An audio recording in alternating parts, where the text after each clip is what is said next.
touch. People always talk about my come up, cause I've been going all every summer. Pussy wanna talk about numbers, but your manager buying swipe show, so by me ain't nobody out now that can touch us.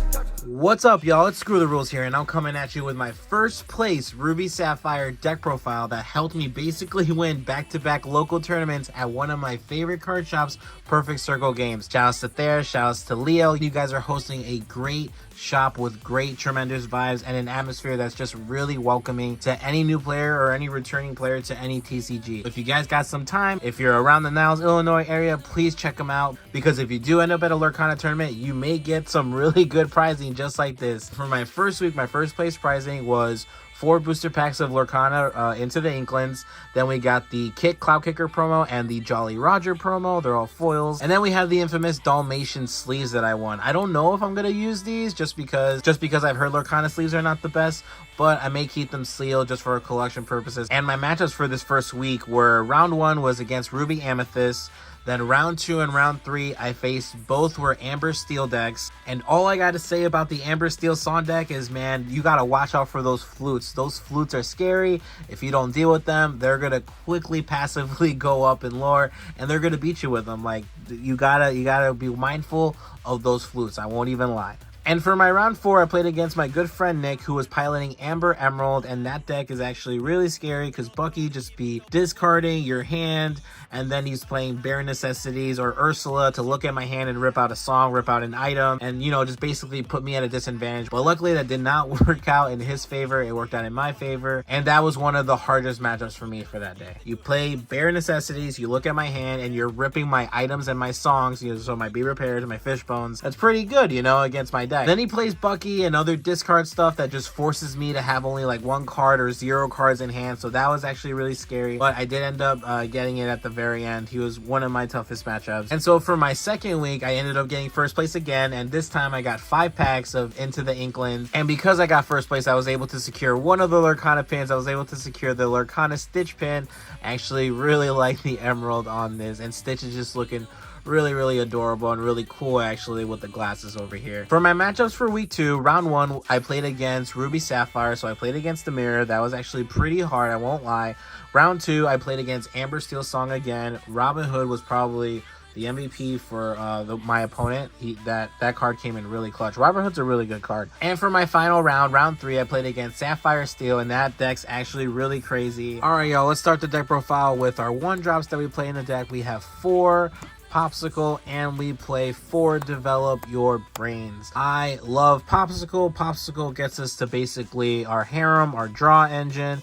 We want to open this in our opening hand so that we have a first turn play, and that we guarantee that if we do see a harem, we can play it on turn 4, turn 3, if we ramped all the way up with either Fishbone or 1 jump ahead. Popsicle also has another synergy with Tamatoa, being able to recycle itself from the discard pile back into your hand when Tamatoa is played. And then basically, if we have a lot of Popsicles on board, it just gives our Tamatoa a lot of lore to quest, or a lot of lore to just target with our Lucky Dime to just continue bringing us back to the game. Another application that we have with Popsicle in our deck is that when we play Scar, basically ensures that if we have 1 or Popsicle or 2 Popsicles, I am clearing out that board. Whatever big board you got and you got greedy with questing all the way, Scar is going to take care of the problem, and I'm going to make sure I heal it so that I can continuously take care of the problem by swinging with Scar. The next card that we play is 4 Develop Your Brain, and basically because Lorcana doesn't have any search cards yet, and it would be pretty busted in my opinion if Lorcana ever comes out with search cards, this will facilitate our draw for turn 1, and we get to dig for 2 cards on the top of our deck instead of for 1, and we get to pick out of those choices what will help us with our hand. You just want to dig, and Develop Your Brain just ensures that we are going to dig for that card for either our starters, our removal, or anything that will just get us more hand advantage so that we can just start looking for our starters and removal. The next 1-drop that I don't see a lot of people actually playing is I played 2 Shield of Virtue in my deck, and the reason for it is because it is an item. It's also basically for me another Popsicle that's taking care of that turn 1 play. If you guys have played any version of Sapphire with Harem, you know that when you put Harem out, you have to get rid of an item to draw 2 cards. Shield of Virtue basically ensures me that I'm still going to be able to use Harem's effect to draw those 2 cards, and this I can get rid of. Plus, it's a cost 1, so it's not that bad. bad. It also has a niche application when it comes up in the middle and late game. When you just tap this for 3 ink, you ready one of your characters that have already quested or have already rammed into something, so that they can ram it into again to clear out either that location or that character that's just putting too much pressure on the board. I just think of it as another popsicle. I'm gonna stick with this just because I like having basically 6 quote-unquote popsicles that I can play on my turn 1 to ensure that Harem goes off turn 3 or turn 4. That's it for my 1-drops. Let's get into my 2-drops. For my 2-drops, I'm playing 3 1 Jump Ahead, and I'm playing 2 Queen of Hearts. I'm playing 3 1 Jump Ahead just because when I was playing 4, it was a little cloggy to me, and it's uninkable, and I'd rather see an inkable card just like Queen of Hearts so that I can ink it and I can continue on with my play if my hand's not looking too hot. But I'm also playing it at 3 because I do want to see it for my turn 2 so that I can literally, just as it says, 1 Jump Ahead in ink against my opponent. You have no idea how much every time I lose dice roll that this card, just by itself, this card says, oh yeah, I guess I didn't really lose dice roll. We're at the same ink. Like, it's just great. This card's really great. It just puts you at such a far advantage, and trust me, your opponent just gets so salty when you have like 8 ink versus their 4, and you're just able to just do more stuff. The next 2-drop that I play is Queen of Hearts. This card is really the MVP for both of my tournaments. This card just got rid of all the 1-drop early starters that they put on board. You know, your Lilos, your Ursulas, like your Captain Hooks, your Stitches, your Queens, your Robin Hoods. Just really good at just getting rid of those early shift cards on turn 1 or turn 2 that your opponent plays. And they get punished by this card. Also, this card does really good at just getting rid of locations and putting in damage to them. I also love this way more than Gaston just because I don't have to wait for it. And I can quest for it. If my opponent doesn't have anything threatening, I can at least put this down, quest for it. And if anything, if my opponent doesn't really have anything, I can just use this card to sing, you know, 1 Jump Ahead. I'm actually really thinking of bumping up Queen of Hearts to maybe even being a 4 of in this deck, just because like this card really does put in that work. Next, we got our 3-drop. For our 3-drops, we are playing one of the MVPs of the deck, 4 Fishbone Quills and 2 Maui Fish Hooks. For Fishbone Quill, you want to see this in your opening hand. You want to mulligan for this as much as possible. This is the card that just puts you so much further ahead than your opponent, and your opponent just starts sweating when they see this card being put on the board, because they know that you're about to start ramping up really fast and you're about to be able to just do way more things than your opponent can. Plus, when you play this card, it doesn't have your ink exerted, so you can use that extra ink. So it's basically your double inking on your opponent, and they can only ink once, and it's just great. Like, just being able to do doubles of something is going to put you at a great advantage. Next, we got the Maui's Fish Hook. We're playing this because we do play 4 Maui in our deck. Basically gives it evasive, or it gives it a +3 to any character that we pick up. And when we have Maui, it plays this for free. When you don't have Maui, you have to, you know, play 2 ink for it, because it's kind of like a mid to late game card that we usually play, because in order to get to Maui, we got to have 5 ink. But also, worst comes to worst, it's another item for our harem to basically send to the discard pile so that we can draw 2 and so that we can get into that game and right back into the temple so that we can get that 20 lore. The next tech that I'm basically paying for the 3 drops is 2 Judy Hops, because the meta just has so many items that just basically gain passive lore. Like for Amethyst, they have the book. For Amber Steel, they have the flute. For Ruby Sapphire, when you're versing the mirror, they got Lucky Dimer, Fishbone Quill, and you want to just be able to get rid of those problems, and Judy really does answer those problems. The other reason I'm playing Judy is because she's inkable, so if we are versing a deck that doesn't play too many items, we can put her down to the inkwell, or we can play her because she does quest for 2, and that does put pressure on the board, and that forces your opponent to do something about this card. There's other cards you can play instead of her, but just because of the meta of how it is, there's just so many items that just put too much pressure against you that you just want to have an answer to. And Judy does answer that at the cost of them drawing a card, but you're just going to be so far ahead and have so much removal in your hand that you're going to just be like, whatever, man, just play your card, doesn't matter. With that being said, let's go into our drop 4s. For our drop 4s, we got the MVP, basically the heart and soul of the deck. We got the Harem Flavor Sham.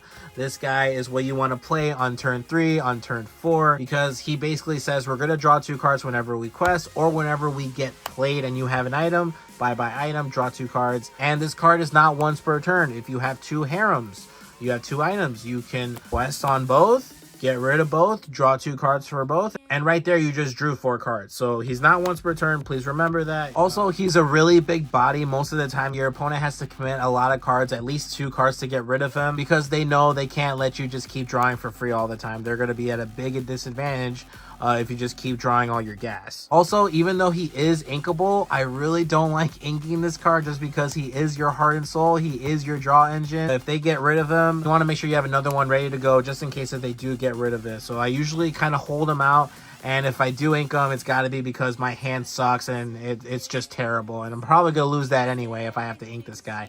And there is sometimes where you do draw double of him and you can justify inking him. But there's just so much removal out there where if they get rid of your heart and soul, I'd rather have another one where I can play it right away. The next drop 4 that we are playing is the location McDuck Manor. I'm still iffy on this card. A lot of the times when I see this card on my hand, I end up inking it because it is inkable. The only time that I end up actually playing it is if my hand's really bad or if I didn't get to the harem, so I'm not able to get into my cards that do the passive force. But I am looking on maybe putting this card to 2 just because I really don't use it. For our 5 drops, we got 4 Maui. You already know, the big man himself, and we playing 2 Let It Go. Obviously, we're playing the big kahuna himself because he is huge. He is a 6'5", and he has rush when we play him. He clears out problems. He also gets rid of locations. And if we end up having Maui's fish hook on the field with Maui, we get to play the fish hook for free.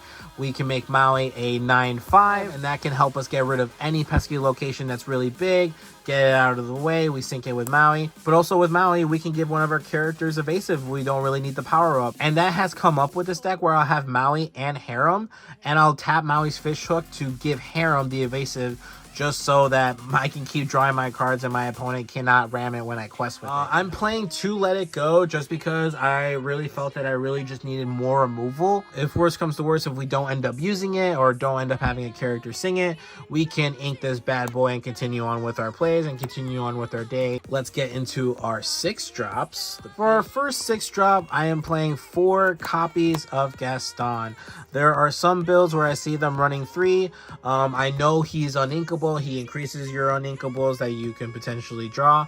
However, because I am playing Lucky Diamond this build, he's at 3, and this card just says GG with Lucky Diamond because that's 6 right there. And if they don't take care of him, dude, you just went up to 9 like that easily. Like, it's actually insane. But I also play him at 4 because he's another develop your brain. For our other 6 drops that we play 3 Madame Medusa and 2 Lady Tremaines. Yes, I know I'm poor. I only have the 1 enchanted. I'm working on my second one, but they keep buying out these enchantments. I don't know if my wallet can keep up. We're playing Madame Medusa just because she gets rid of those big threats on board that have a 3, like the Beast, Big Rockstar Stitch, and Ursula. She just takes care of that problem. Anything 3 attack or lower, consider it bye-bye. It does target, but they're, you know, as long as they don't have ward, we're sitting pretty good with Madame Medusa and top decking it for removal. As you can see, Lady Tremaine, she is just a big Punisher on removal when your opponent just has that 1 card they played after you be prepared their board. It gets over the ward stuff, any advantage that they have that's or evasive. Lady Tremaine just says bye-bye if your opponent's not playing around it. There's been many times where I dropped this on 1 Cusco and my opponent was like, you can't target it. It has ward. And I'm like, I'm not targeting. I'm not doing anything. You are. I'm not touching that card. All right, and let's go to our 7 drops. All right, for my deck, I'm playing a lot of 7 drops. So we're going to start off with the songs that we have for our 7 drop. And whoop-de-doo, you guys already know it is the infamous Be Prepared. This card is actually really crazy, and this card basically says bye-bye board, and now we're going to start it even and fresh, and that's where basically your top deck cards or removal come in play because you're slowly just getting rid of your opponent's cards because they basically at this point have not many 2 cards in hand, have probably already put a big enough board that just got punished by this card, and singing it with Tamatoa after you quested with it is so stupid. But yeah, definitely 4 of Be Prepared, just because Amber and Emerald can rip this card from your hand early game, and then you're on top deck mode to try to get it, or you end up being a savage and you open 2 and you're just like, yeah, this is coming at you one way or another. Because again, this card's actually really crazy and probably a huge staple in any Ruby deck that you play, because like I said, this card just says whatever you build, it doesn't matter, and all problems have been cleared by just this 1 card. This 1 card's actually crazy. The next 7 drop that we played is the MVP of this deck. This Lucky Dime has made this deck's win con just skyrocket, okay? And I'm not exaggerating on that, because the reason why I am playing 2 is because I do want to see this card. But the reason why this card is so crazy in this deck is because this deck does a really bad job, and I do mean this deck does a really bad job of gaining lore in the beginning. Most decks are like super aggro, super aggressive on just questing, they're gaining lore. They have these big 1 or 2 drops that have 2 or 3 lore on them. But this card says that you're going to come back into the game, and you're going to come back very, very fast. Because when you start dropping this card and you start targeting your Gastons for 3, questing for 3, you gain 6. There are times where you just drop Tamatoa and there's like 5 or 3 items that you have on board. This card alone just pushes your win con so much faster than other decks. And for most of the decks that I played, not a lot of them are playing removal cards. So if your opponent can't get rid of this, you basically have won the game when you play any of your Tamatoas or your Gastons out. Because again, like I said, you tap Lucky Dime, gain 3, quest for 3, Tamatoa's out, there's 4 items, you play this guy, tap this, you gain 5, oh, I quest for 5 too, I'm at 10, I just jumped up from 0 to 10, 0 to 6, like, this card is absolutely crazy in this deck. If your opponent cannot out it, if your opponent cannot get rid of it, 100%, 9 times out of 10, you're going to win that game. With that being said, let's get into our other 7 drops that help us with the deck. I am playing 1 Hades and 2 Scar. What I really like about Hades is that it's another body. It's a huge body at 6. Questing for 2 with Lucky Dime, it's actually pretty crazy what happens.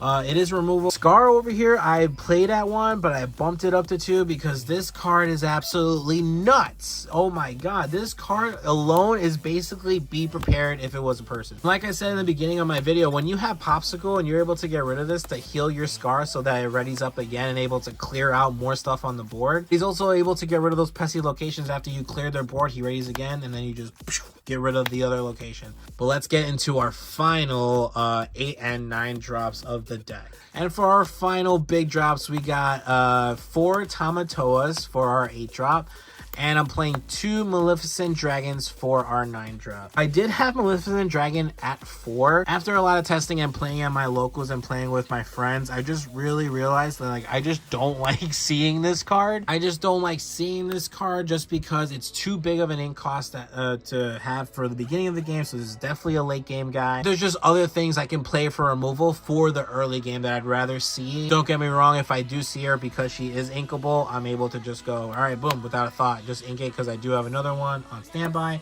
The other good thing about playing with her is that if your opponent doesn't get rid of her, she's also a 2 lore, which again, with Lucky Dime, it's just, guys, Lucky Dime just ends the game, okay? Just scoop it up if you see Lucky Dime. Tamatoa is self-explained. You already know if we have Fishbone, Quill, Lucky Dime out, and Popsicle out, this guy gains +1 lore for each item that you have in play. So if you have 3 out, you're gonna gain 4, and when you have Lucky Dime out, you get to tap Lucky Dime. And even if it hasn't dried yet, you just gained 4 lore, and that could have been for game. Also, Tamatoa does the infinite Popsicle loop, where every time you play it, you just grab a Popsicle, use it, and you just keep going and you keep recycling. He basically helps you facilitate all your items to make sure that your items are going to be in play, and whatever item that you end up picking is going to help you basically win the game going forward. Alright guys, that's it for my deck profile. Ruby Sapphire, I got first place with it 2 weeks in a row. My locals at Perfect Circle Games. Shouts to there, shouts to Leo, y'all holding it down. And again, if you guys are in the Niles, Illinois, Chicagoland area, please come into the shop, say hi to the people, come to a tournament, come play. It's really chill out there. And I'm really excited about how I built my deck so far, because I am going to take this deck for my store championships. You already know we're going to be on the lookout and try to get that alternate art Rockstar Stitch. You already know it is Enchanted. And you know what? I'm going to open some packs today. I'm going to open some of my prize packs for y'all today, because, you know, I'm not going to do just the deck profile. I got to come in with that pack magic. And of course, these booster packs are hard to open. Come on, come on. All right, y'all, let's get it. Focus in, focus in, focus in, focus in. All right, let's go. Come on. Let's get that enchanted or legendary. You already know what it is. Come on there. Come on, Perfect Circle Games. I know you got me. We got a Hey, Curse Merfolk, and Stratos. And a Kid Cloud Kicker for our cold foil. Womp, womp. Let's hope that the next one Goes good. All right, come on. I know side deck's not there, but Alice the deck box. Come on, let's go. Bless it up, bless it up, bless it up. Come on, come on. Let's see if we can get that enchanted. Would actually really love one. I already pulled an enchanted Peter Pan. That was actually pretty cool. Come on. Dive Bomb. Maui's Place of Exile on your feet now. And oh, we got a Robin Hood. Robin Hood foil. Legendary. Wow. Whoa. Man, guys, talk about ending it on a good high note. All right, y'all. This has been Screw the Rules here with my Ruby Sapphire first place deck profile. Like and subscribe, man. This has been crazy. See you in the next one. Peace. Search. People always talk about my come up. Cause I've been going all every summer. Pussy wanna talk about numbers. But your manager buying swipe show so bummy, ain't nobody out now that can touch it.